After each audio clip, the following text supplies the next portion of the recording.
好，来乡亲啊，继续来看这种鸟鼠有够古锥，伊叫做龙鸟鼠。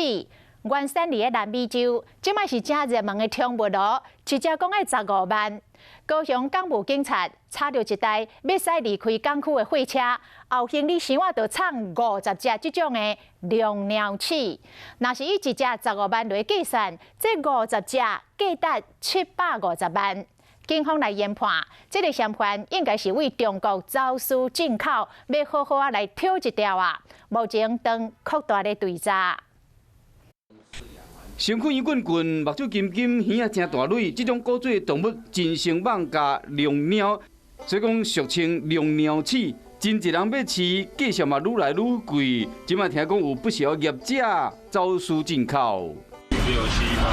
这用塑胶袋包咧插箱啊，一个清点刷，总共有50只龙鸟鼠。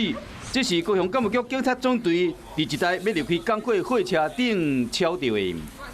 扬嫌走私的活体动物未经检疫，我们训毕后依《野生动物保育法》及《动物传染病防治条例》予以侦办。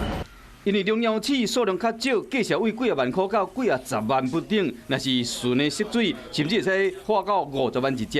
若平均一只差不多15万来算，50只差不多是750万块。若无经过检疫程序合法进口，恐惊有传染病风险。全世界很多疾病，尤其是一些新兴疾病，都是未知的。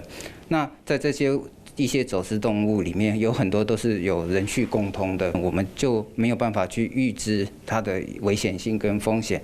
提醒乡亲，虽然台湾饲龙鸟已经是合法啦，不过要饲进前要确认讲伊的来源敢是合法的，安尼较袂犯法。